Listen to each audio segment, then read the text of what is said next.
શ્રી સ્વામિનારાયણ પોલિટેકનિકમાંથી જે.ડી. પટેલનું આપનું હાર્દિક સ્વાગત કરું છું. હવે આપણે ઇન્ડસ્ટ્રીયલ એન્જિનિયરિંગમાં નેક્સ્ટ ચેપ્ટર છે વર્ક સ્ટડી. ખૂબ જ ઇમ્પોર્ટન્ટ ચેપ્ટર છે. એક જ ચેપ્ટર ખૂબ જ લેન્ધી છે, 14 અવર્સનું ચેપ્ટર છે અને 24 માર્ક્સનું આમાંથી કવર થાય છે એક્ઝામિનેશન.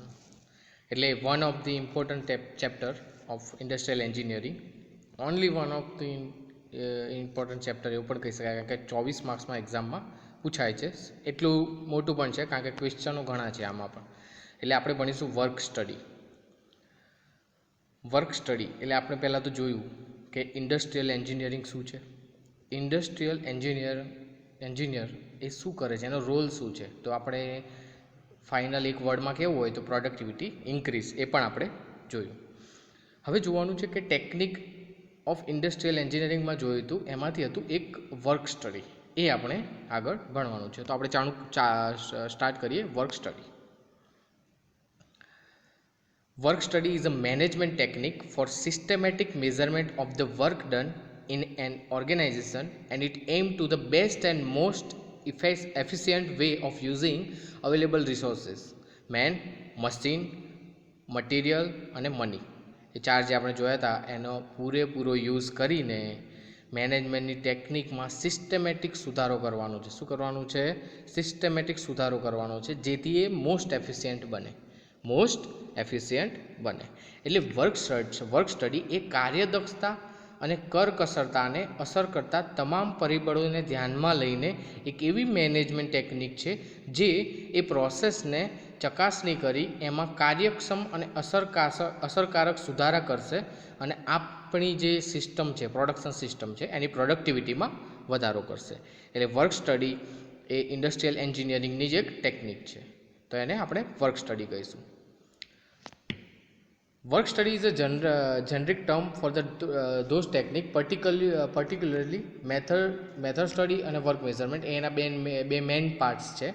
એ એક્ઝામિનેશનમાં આપણે હ્યુમન વર્ક છે, મશીન વર્ક છે, ઓલ પ્રોસેસ છે, એને સ્ટડી કરવાની છે અને એને વધારે ઇફેક્ટિવ એટલે કે વધારે એફિશિયન્સીવાળી એટલે ઇમ્પ્રૂવ કરવાની છે. શું કરવાનું છે?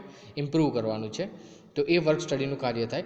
નોર્મલી વર્ક સ્ટડી બે ભાગમાં વહેંચાયેલું છે. મેથડ સ્ટડી અને વર્ક મેઝરમેન્ટ. પણ આપણે સ્ટેપ બાય સ્ટેપ ભણવાનું છે. પહેલાં વર્ક સ્ટડી ભણીશું, પછી મેથડ સ્ટડી, પછી વર્ક મેઝરમેન્ટ અને પછી સ્ટેપ બાય સ્ટેપ આગળ જઈશું. Okay. Work study is that body of knowledge concern with the analysis of the work method, equipment used in performing a job, the design of an optimum work method and standardisation of the process work method. હવે સમજો work study શું કરે છે. તો તમે જે equipment અથવા જે પ્રોડક્ટ બનાવવા માટે જે પણ તમે જોબ પરફોર્મ કરો છો, મતલબ જે પણ તમે કાર્ય કરો છો, એની ડિઝાઇન એને ઓપ્ટિમમ બનાવશે, એનું વર્ક છે એને ઓપ્ટિમમ બનાવવાનું છે, એને સ્ટાન્ડર્ડાઇઝ પણ કરવાની છે. બરાબર છે? જેથી આપણે શું કરી શકીએ, એકંદરે તો પ્રોડક્ટિવિટી ઇન્ક્રીઝ થાય અને જે ફેરફારો કરવા હોય એટલે કે મેન, મશીન, મટીરિયલ અને મની એનો પૂરેપૂરો સારી રીતે યુઝ કરવાનું જે તમે કાર્ય કરશો એ વર્ક સ્ટડીથી શરૂ થશે. આમ તો ઇન્ડસ્ટ્રીયલ એન્જિનિયરિંગ જ એટલે પણ એની જે વ્યાખ્યા થાય છે. એટલે આમાં તમે એકને એક ટોપિક વારંવાર અલગ અલગ રીતે ભણવાના છો. હજુ વર્ક સ્ટડીને આપણે બે ભાગમાં વહેંચવાનું છે, મેથડ સ્ટડી અને વર્ક મેઝરમેન્ટ. આમ તો વર્ક સ્ટડીની ઘણી ટેકનિક છે, આપણે જોઈશું આગળ. Work study has contribute immensely to the search of a better method. હવે સમજો, એક સતત આપણે કન્ટિન્યુઅસ બેટર મેથડ શોધ્યા જ કરવાની છે અને effective utilisation of this management tool has help in accomplish of the higher productivity. એકના એક વાત ફરીથી થઈ. એકંદરે તો શું કરવાનું છે? આપણને પ્રોડક્ટિવિટી ઇન્ક્રીઝ કરવાની છે. એ વર્ક સ્ટડીનું કામ છે, એક ટેકનિક છે work study. Okay. Work study is a management tool to achieve high productivity in any organisation. હવે સમજો, સર્વિસ ક્ષેત્રનું હોય, પ્રોડક્શન ક્ષેત્રનું હોય, મેન્યુફેક્ચરિંગ ક્ષેત્ર, કોઈ પણ ક્ષેત્રનું હોય, એની આપણે મેનેજમેન્ટની એ પ્રોડક્ટિવિટી શું કરવાની છે?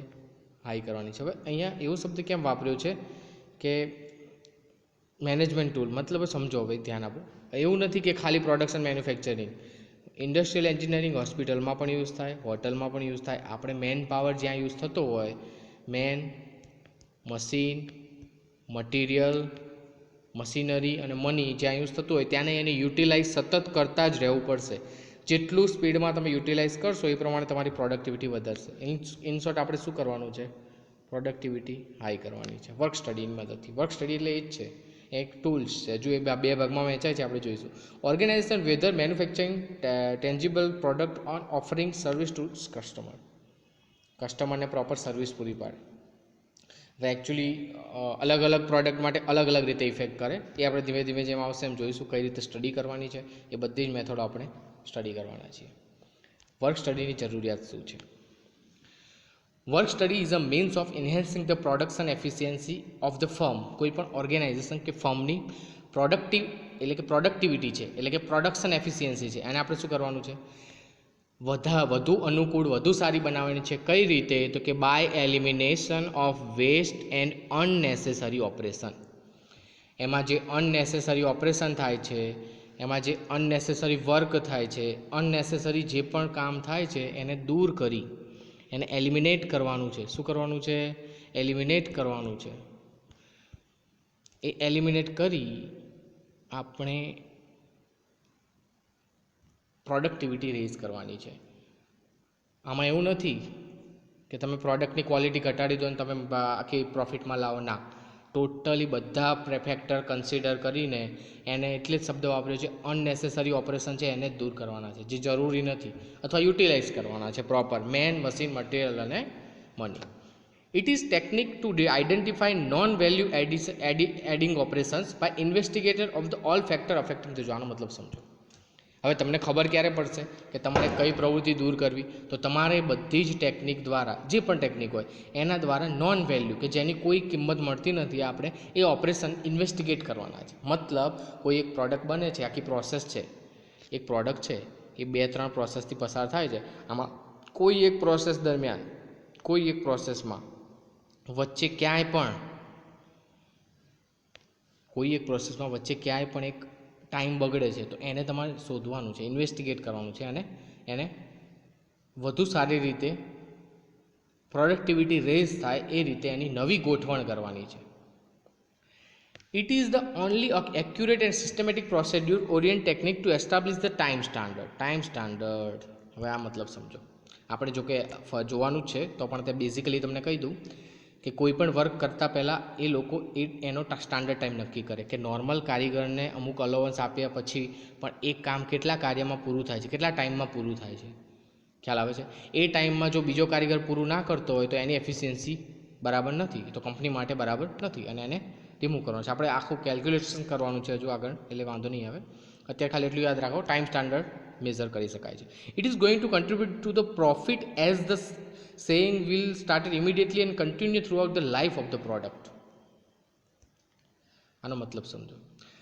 હવે આવી નાની વસ્તુ તમે શોધીને તમે શું ફાયદો કરી શકશો? તો તમારી જે પ્રોડક્ટ છે એની પ્રાઇસ ઘટશે, કોસ્ટ ઘટશે, અને એને જો કન્ટિન્યુઅસલી તમે રાખશો તો એની ક્વોલિટી પણ ઘટાડી શકો છો, એની પ્રાઇસ ઘટાડી શકો છો, અને આમ એ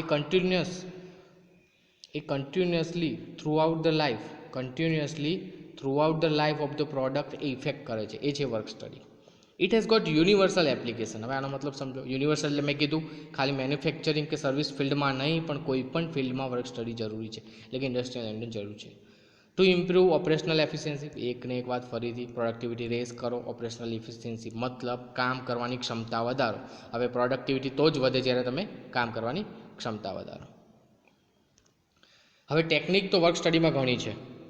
મેથડ સ્ટડી છે, વર્ક મેઝરમેન્ટ છે, માઇક્રો મોશન સ્ટડી છે, મોશન ઇકોનોમી છે, એક્ટિવિટી સેમ્પલિંગ છે, ટાઈમ સ્ટડી છે, બરાબર. એ સિવાય છે PMTS એટલે કે predetermined motion time study. એ ટાઈમ છે, પ્રિન્ટિંગ મિસ્ટેક છે, થોડું જોઈ લેજો. ટાઈમ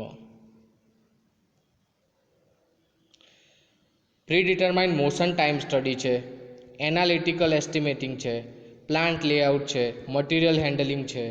તો એવી ઘણી મેથડો છે, પણ આમાંથી જે મોસ્ટ IMP મેથડ છે, જે વર્ક સ્ટડીની તમારે ડીપલી એટલે કે વધુ ડીપથી ભણવાની છે. એકચ્યુઅલી મેન જે 2 ભાગમાં વહેંચવામાં આવ્યું છે, એ પહેલું છે મેથડ સ્ટડી અને બીજું છે વર્ક મેઝરમેન્ટ. આપણે આગળ જોઈશું હજુ કે વધારે ખ્યાલ આવશે.